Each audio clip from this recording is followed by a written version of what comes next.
much. Now the next speaker is Dr. Roshija Khanal.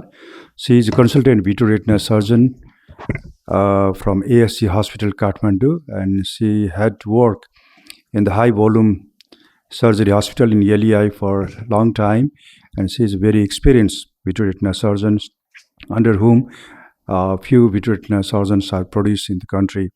So I would welcome Dr. Roshija, please. Over to you. Okay. Thank you, sir. Good afternoon, everybody. AI in ophthalmology. This topic is relatively very new for me, and I thought this would be a perfect chance for me to understand what AI is. But after a few days of research, I came to know that this is really very vast and can only be explained better by a scientist or a mathematician. So I'm just going to share a brief about what I've just understood about AI in ophthalmology. Though it might be vast, but we've been revolutionized by AI in our day-to-day life, including voice command that we use very frequently, like Siri, Alexa, Cortana. That's a very day-to-day activity for us these days. So next, face recognition. We open our apps, Office, and accounts and everything with this software. Next is natural language processing, where the computers really understand what you're talking, be it any language, any tone, or any country or region that you belong to. This is also one very amazing AI development, I believe. So next is autonomous vehicle, and we can see that the vehicle in the center, the radar is like really sensing all the obstacles and the pedestrian, what distance they are located in, and just goes on self-driving, and even unmanned plane now. So when the vehicles and planes have been like placed by AI, can doctors be replaced by AI as well? So we need to see. So what is AI? AI is the simulation of human intelligence processes by machine, especially computer systems.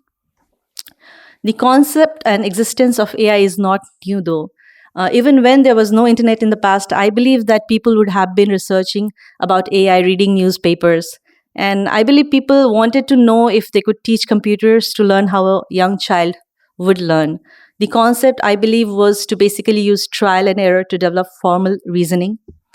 The term AI was coined way back in 1956 by John McCarthy. In my opinion, AI is the simulation of human intelligence but done by machine programmed by us. The machine, however, need to learn how to reason and do some self-correction as needed along the way. AI works by combining large sets of data with intelligent, iterative processing algorithms to learn from patterns and features in the data that they analyze. And each time an AI system runs around the data processing, it tests and measures its own performance and develops additional expertise. And I think that's an amazing feature. So the basics of AI include machine learning, deep learning, and neural networks. There is this term called simple automated detectors. It is a system that is fed an algorithm that identifies the presence or absence of features. Like we say, what is BRVO? We feed the data that the presence of flame-shaped hemorrhage and cortical spots in a quadrant would be MAC BRVO, and the computer would recognize if an image is given that way. Next is machine learning. AI is constructed on a set of algorithms that they try to imitate human intelligence. Machine learning is one of these algorithms, and deep learning is a sub-skill of a machine learning technique. It consumes data and uses statistics to better learn the data, in turn improving the ability to solve the task. It is made of both supervised and unsupervised learning. Supervised learning learns on a labeled data set, allowing you to produce outputs based on previous data. In contrast, unsupervised learning uses unlabeled data to learn on and discover unknown patterns in data. Next is deep learning. It is also known as deep neural learning. It is a type of machine learning technique that tries to imitate the human brain by imputing data through a biological inspired neural network that contains a number of hidden layers. So truly, it really has a lot of neurons, just like human brain does. It helps in transmitting the signals by a lot of hidden layers, and then they give the output. So through the hidden data, the data is processed, making connections and creating patterns. And it has revolutionized the world of AI. Again, I said, like Google Assistant, face recognition, natural language processing, and everything comes under the AI, deep learning subset of AI. What are the pros of having AI? I think it helps in reducing the human error, takes risks instead of human, available 24/7, helping in repetitive jobs, digital assistance, faster decisions, daily applications, and new inventions. The cons being that there's a high cost of creation of these softwares. Are these making humans lazy? Unemployment, no emotion, and lacking out of the box thinking. So, why do we need AI in healthcare ophthalmology? Because I believe that experts cannot be everywhere for everybody. The number of diseases and the number of healthcare providers, it is just out of the ratio. And people really, they have a lot of morbidity and a lot of preventable diseases and blindness. And for screening and referral, I think AI would just be perfect. The imaging modalities in AI that we can implement is, sorry, can I have the picture? Sorry for interruption.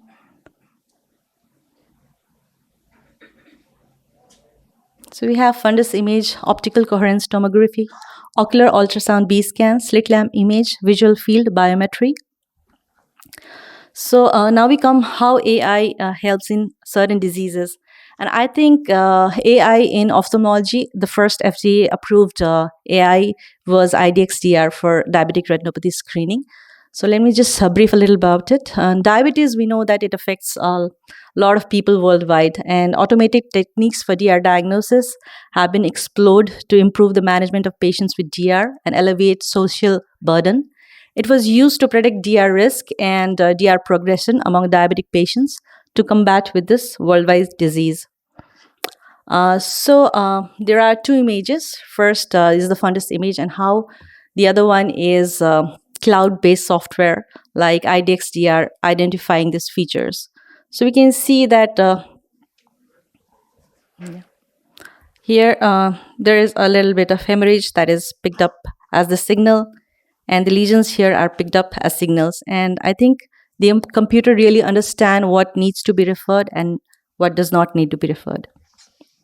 So there are a lot of studies after IDXDR, and they are showing a lot of great reports regarding sensitivity and specificity of disease screening, diagnosis, and referral.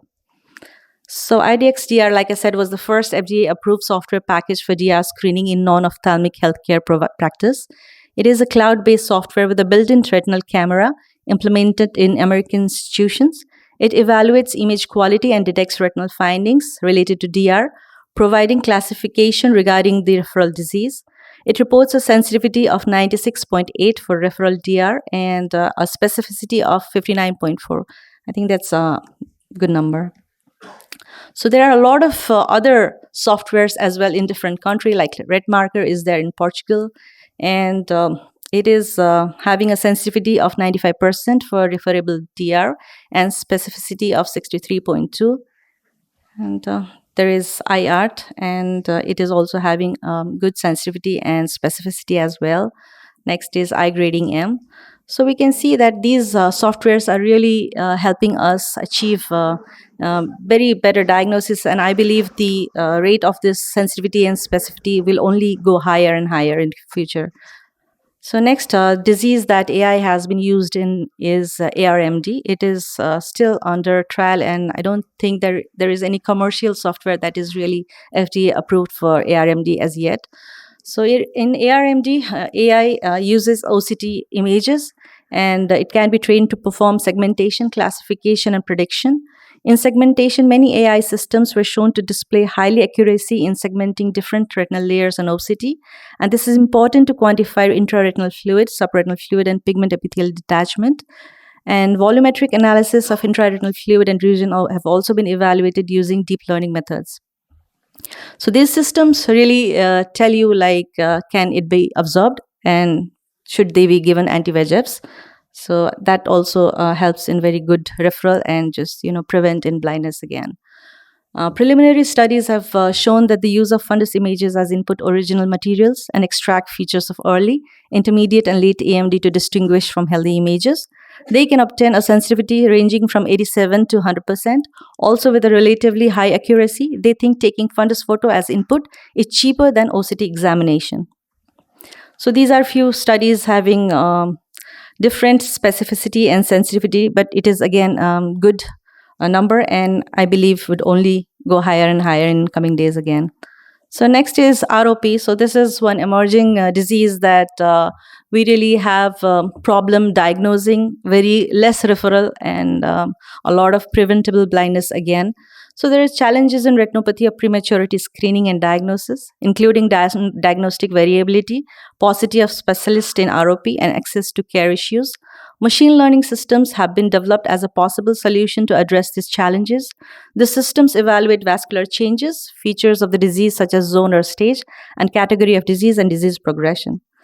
So you can see that we really we don't need anybody to really go and see fundus when these AI can really help detect all this demarcation line or ridge there, or there is fibrovascular prolif, there is a detachment, total detachment, dilatation of tortuosity of retinal vessels. So these are very well detected by AI. So glaucoma is again one preventable disease, and a lot of people are coming to healthcare providers only at the end stage. So diagnosing this in early stage again would help a lot in preventing blindness again. So Els et al. Developed an unsupervised computer program to analyze visual field that recognizes clinically relevant and visual field loss patterns and assigns a weighting coefficient for each of them. This method has proven useful in detection of early visual field loss from glaucoma. So all these images, what they help in doing is creating data. A lot of data, better data is only going to make strong algorithms and help better softwares detect the disease and help what needs to be referred, what needs to be observed, who should go to the doctor, and so take care of everything in the future. But this again has a lot of issues as ethical issues as well, and it is still under study and concern how these medical legal aspects can be handled in the future. So other diseases apart from what I just spoke on is AI is still working on diseases like retinal vein occlusions, cataract, keratoconus, corneal ectasia, myopia progression, and oculoplastic reconstruction. And I think AI is really going to be an integral part of ophthalmology very soon, and we need to be acquainted to it as well. Yeah, thank you once again for having me.